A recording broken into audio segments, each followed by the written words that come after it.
आप में से कितने हैं जो यूपीएससी एस्पिरेंट्स हैं? हाथ ऊपर करिए। 1 2 3 4 5 6 7 8 9 10। आप में से कितनों को लगता है आपका हो जाएगा? 1 2 3 4 5 6 7 8 9 10 11 को लग रहा है। मतलब जो तैयारी नहीं भी कर रहा उसको भी लग रहा है कि नहीं मेरा तो हो जाएगा। बहुत बढ़िया। कोई है आप में से जो खुल के बात करना चाहेगा, मतलब जो भी कोचिंग में जहाँ से भी कर रहे हो? और अपनी प्रिपरेशन अभी से स्टार्ट कर रहा हूँ ग्रेजुएशन के अभी साथ। आप स्टार्ट कर रहे हो? यानी आपने ज्वाइन कर लिया है या अभी नहीं कर किया? लिया सर, ज्वाइन कर लिया, 8 मंथ हो चुके हैं। बहुत सारी चीज़ें हमें नई नई सीखने को मिलती हैं। अभी जैसे बाहर रह के हम टर्म सुनते हैं कुछ भी नया, वहाँ जाके हमें पता चलता है एक्चुअल में ये है क्या, जो उसके बारे में डिटेल में पढ़ते हैं जीएस में या उसमें, तो उसी के बारे में जानकारी और ज़्यादा हो जाती है। उस जानकारी का क्या करोगे आगे इन्फॉर्म काम आएगा ये तो आगे? एग्जाम कहाँ में। काम आएगा? मतलब कहीं जॉब करने जाओगे तो ये काम आएगी जानकारी? सर आएगा। If you are an aspirant for 4 years 5 years 6 years, उसके बाद में आप कहीं जॉब करने के लिए जाते हो और बोलते हो कि मेरे पास में जानकारी है, तो क्या जॉब मिल जाएगी आपको?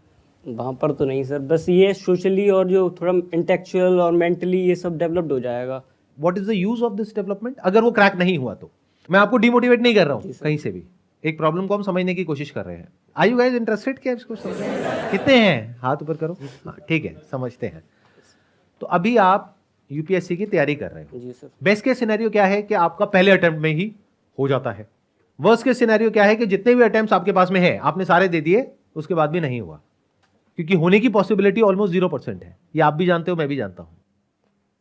मैं आपसे ना कुछ बेसिक से क्वेश्चंस पूछ रहा हूं, आपके ऊपर है आप उसका जवाब देना चाहते हो या नहीं चाहते हो। बट इस क्वेश्चनिंग से क्या होगा कि एटलीस्ट आपकी जो क्रिटिकल थिंकिंग है वो डेवलप होगी, not just information which is feeded in your brain जिसका आपको लग रहा है कि कोई यूज है।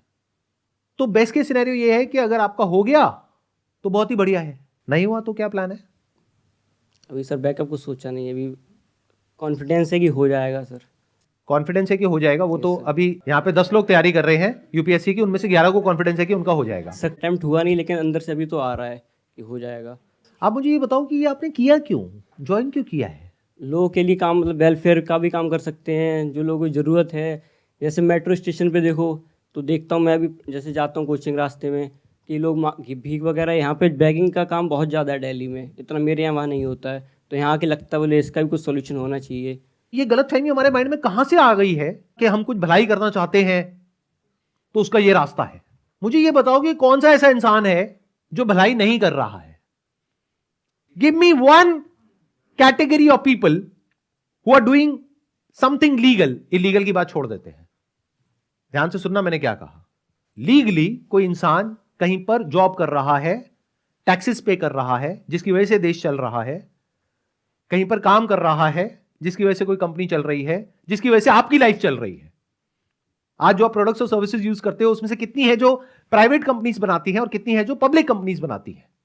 Majority of products and services that you are using, जिसके बेस पे आपकी लाइफ टिकी हुई है, वो प्राइवेट कंपनीज चलाती है। तो जो उस पूरे इंफ्रास्ट्रक्चर को संभाल रहे हैं, क्या वो पब्लिक वेलफेयर नहीं है? क्या एक डॉक्टर जो कहीं पर काम कर रहे हैं, चाहे प्राइवेट क्लिनिक है, चाहे किसी गवर्नमेंट हॉस्पिटल में है, चाहे प्राइवेट हॉस्पिटल में है, क्या वो पब्लिक वेलफेयर नहीं है? क्या उसके बिना हमारा देश चल जाएगा? तो ये गलतफहमी कहां से आ जाती है हमारे माइंड में कि अगर हमको पब्लिक वेलफेयर करना है तो उसका ये रास्ता है। और हम सच क्यों नहीं बोलते हैं, जो है वो क्यों नहीं बोलते हैं कि हमें पावर चाहिए, हमें सोसाइटी में एक स्टेटस चाहिए? हम ये कहानियां क्यों साथ में गढ़ने लग जाते हैं कि मुझे कुछ वेलफेयर करना है? अगर आपने ये क्रैक कर लिया, मान लो 2 4 5 साल बाद, और आपको मैं एज एन इंटरव्यूअर ये ऑप्शन देता हूं कि आपको जॉब तो मिलेगी लेकिन वो करने को नहीं मिलेगा जो आप करना चाहते हो, यानी कि क्या? पब्लिक डीलिंग ना, वो सब नहीं मिलेगा। पूरी जिंदगी भर यहां पर ऑफिस में बैठ करके ये काम करना होगा जो हम कह रहे हैं, लेकिन ठप्पा मिल जाएगा कि आपका हो गया है। तो करोगे या छोड़ दोगे? छोड़ देंगे सर। कुछ दिन तो सर अच्छा लगेगा, ठीक है नया नया मिल रहा है, उसके बाद अंदर से फिर आएगा जो करना चाह रहे थे वो तो कर ही नहीं रहे हैं। जिस गोल को पाने में आपने 5 साल लगाए, आप कह रहे हो उसको पाने के बाद में मैं छोड़ दूंगा? वो तो सर एक यूपीएससी का रास्ता है, जो करना है वो जब वही नहीं कर पा रहे हैं तो फिर क्या फायदा है? तो फिर वो क्यों रास्ता है? और भी बहुत सारे रास्ते हैं, जिसको करना है उसके लिए तो बहुत सारे रास्ते हैं, वही क्यों रास्ता है? लाइफ में अगर सच में कुछ करना है ना, तो आपकी जो शुरुआत है वो हमेशा सच्चाई से होनी चाहिए। अगर शुरुआत ही झूठ पर हो गई, पूरी जिंदगी झूठ बोलते रहोगे, दुनिया से भी और खुद से भी। सच बोलो ना कि भाई मुझे पावर चाहिए, तो सर मुझे और किसी चीज से कोई लेना देना नहीं है। सड़क पे जाकर के भिखारियों की मदद करनी है, अभी कर दो, अभी तो कौन रोक रहा है? चलो एक काम करो, मैं आपको ऑफर देता हूं, देखते हैं कितनी मदद करते हो आप भिखारियों की। आप जा करके अगले 1 महीने तक भिखारियों की मदद करो सड़कों पे, उसके लिए जो पैसा लगेगा मैं दूंगा आपको, लेकिन आपको दिन में 12 घंटे काम करना होगा। करोगे? Yes sir. और 1 महीने तक आप यहां पे नहीं जा पाओगे, जो भी आपकी कोचिंग है। अब बोलो यस सर, बोलो आपके लिए इंपॉर्टेंट क्या है, ये कोचिंग या फिर मदद करना सड़क पे जो भिखारी है उनकी? अगर वो इंपॉर्टेंट है तो कोचिंग गई भाड़ में। आप यही तो कह रहे हो ना कि भाई वो कोचिंग में इसलिए ले रहा हूं क्योंकि कोचिंग करके मेरा ये हो जाएगा और मैं भिखारियों की मदद करूंगा। मैं आपको एक ऑप्शन दे रहा हूं, ओपन ऑप्शन, देखते हैं आप ये एक्सेप्ट करते हो या नहीं करते। यूपीएससी क्रैक करने के बाद में आपको जो सैलरी मिलेगी, यस सर। उतना पैकेज मैं आपको अभी देता हूं, लेकिन दिन में 12 घंटे आपको वो करना पड़ेगा जो आप कह रहे हो, यानी 12 घंटे दिन में सुबह से लेकर के रात तक भिखारियों की मदद करनी होगी। उसके लिए जो पैसा लगेगा वो हमारी कंपनी का एक सीएसआर डिवीजन है, वो आपको पे करेंगे। और भी सर डिपार्टमेंट है ना, और भी काम है उसमें, सिर्फ यही थोड़ी यूपीएससी की जरूरत।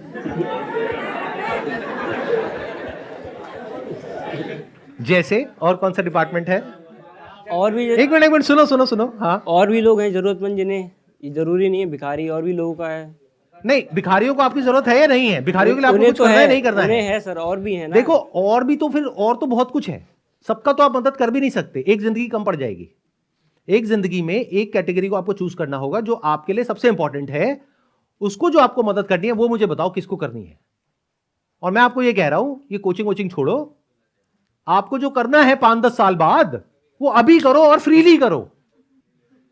बोलो ऐसा कौन सा कॉज है जिसके लिए आपके अंदर से आ रहा है? अगर आ रहा है तो, या फिर सच बोल दो कि नहीं नहीं ये भिखारी भिखारी की तो सब बातें हैं, मुझे कोई फर्क नहीं पड़ता है, मैं रेड लाइट पे खड़ा होता हूं, कोई भिखारी आता है मैं उसको भगा देता हूं। स्टार्टिंग से सर यही है, जब पहली बार सोचा था तब यही था, लोगों को देख के। लेकिन जब आप मेरी बातें सुन रहे हो तो रियलिटी सामने आ रही है और समझ आ रहा है कि मेरे को भिखारियों से कोई मतलब उस नहीं टाइम है। सर ग्लैमर और ये सब नहीं देखा था कि स्टेटस यार इससे ये सब मिलता, उस टाइम तब ये सब नहीं था कुछ भी। उस वक्त भिखारी था, उस टाइम लेकिन अभी अभी ग्राउंड लेवल पे जो है वो कर, अब तो ये सोशल मीडिया के थ्रू और बढ़ता जा रहा है। हाँ, अब आई ना असलियत। देखो एक एक करके चीजें सामने आ रही हैं। सोशल मीडिया पे आपको कुछ ऐसे लोग दिख रहे हैं जिनको देख करके आपके माइंड में एक इमेज बनी हुई है कि अगर मेरा ये हो गया तो मेरी भी ऐसी लाइफ होगी, और वो लाइफ कैसी है जो आपको दिखाई जा रही है, जो एक्चुअल में नहीं है, और वो दिखाना भी सही नहीं है। आप देख करके तालियां बजाते हो कि कितना अच्छा काम किया है इन्होंने, अच्छा नहीं है वो काम। वो बिल्कुल ऐसा है जैसे नायक मूवी में नहीं होता कि अभी के अभी इंसाफ, सीधा गाड़ी से उतरे, बढ़िया सा पीछे म्यूजिक लगा हुआ है स्लो मोशन में, हाँ भाई तू क्या कर रहा है, चल यहां से निकल। वो कह रहा है नहीं जी बाबूजी, नहीं जी, नहीं जी, नहीं जी। अब वो सोच लो, वो जो इंसान हाथ जोड़ रहा है, उसके पैर पड़ रहा है, वो आपका बाप है। अब ये सही है काम या गलत है? इंसाफ का ये तरीका नहीं है। एक इंसान की इज्जत होती है, और उसको सोशल मीडिया पे डालने की परमिशन दी किसने? अगर एक इंसान ने रेड लाइट जंप करी है या कोई क्राइम किया है तो उसको उसकी सजा दो ना। रेड लाइट जंप करने का चालान होता है 1000 रुपए, 2000 रुपए।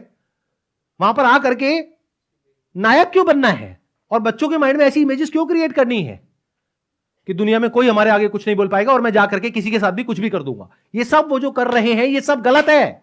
Can't you see that? कि भाई अगर आपने एक रेड लाइट जंप करी है तो इतनी पावर है उसके पास में, किसी भी ऑफिसर के पास में, कि वो आपका उतने का चालान काट सकता है जितना कि लॉ एंड ऑर्डर कहता है। बट उसमें ये नहीं लिखा हुआ है कि उस इंसान को आप सोशल मीडिया पे जलील करोगे लाखों करोड़ों लोगों के सामने। ये कहां लिखा हुआ है? क्या उस इंसान ने ये परमिशन दी उसको, अफसर को, क्या पब्लिकली जाकर के मुझे ह्यूमिलिएट कर सकते हो? और जनता ये नहीं समझ रही है कि वो पावर वो उस आदमी पे नहीं दिखा रहे हैं, वो आपके ऊपर दिखा रहे हैं, और आप खुश हो रहे हो कि बहुत अच्छा काम हो रहा है। मैं आप सबका एक बहुत बड़ा भ्रम तोड़ रहा हूं। अव्वल तो ऐसा होता नहीं है जैसा दिख रहा है सोशल मीडिया पे, और अगर कोई ऐसा कर भी रहा है तो वो करना इलीगल है। इस बात को अच्छे से समझ लो। ये जो कोचिंग वाले हैं जितने भी, वो आपके साथ ऐसी बातें नहीं करेंगे जैसी मैं कर रहा हूं। वो क्या बोलेंगे? ऐसी बातें करना छोड़ दो कि कितनी सीट्स है और कितनी नहीं है। तुझे तो एक ही सीट चाहिए ना। आप ये मत सोचो कि 10 लाख लोग अप्लाई करते हैं, उसमें से इतनों का होता है, इतनों का नहीं होता है। अरे तुझे तो एक ही सीट चाहिए, वो एक सीट तेरी ही है। सबको यही बोल रहे हैं।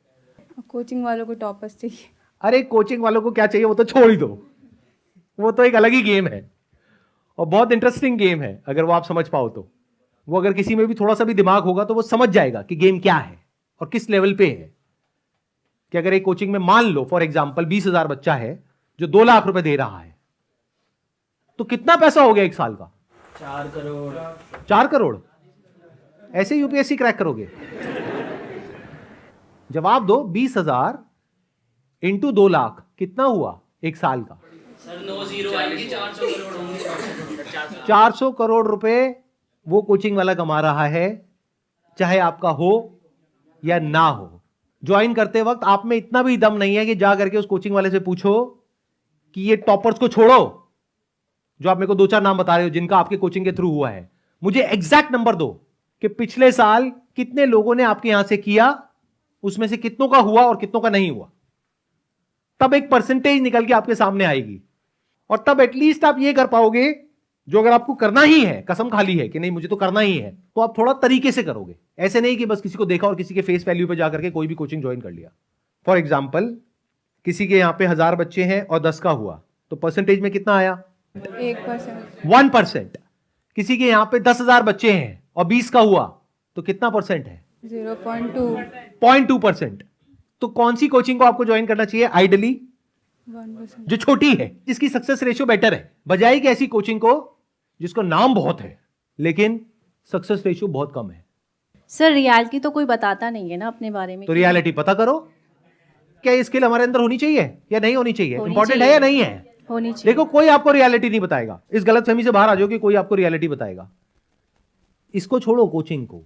दुनिया में कहीं भी कोई भी आपको रियलिटी नहीं बताएगा। True। वो पता करना आना चाहिए। हाँ जी। आप उनसे बात कर सकते हो कि मेरे को रेफरेंसेस दो कुछ ऐसे लोगों के जिनका नहीं हुआ है। सही क्वेश्चन पूछना तो सीखो। हम जाकर के वहां पे क्या कहेंगे कि हमें रेफरेंस दो ऐसे किसी का जिसका हो गया है, क्या मैं उनसे बात कर सकता हूं आपकी कोचिंग को ज्वाइन करने से पहले? और वो पहले तैयार है इस क्वेश्चन के लिए। वो कहेंगे आगे एक और बेवकूफ, लो करो बात। और वो बंदे बात करने के लिए तैयार बैठे, अरे बहुत बढ़िया है जी, बहुत बढ़िया है।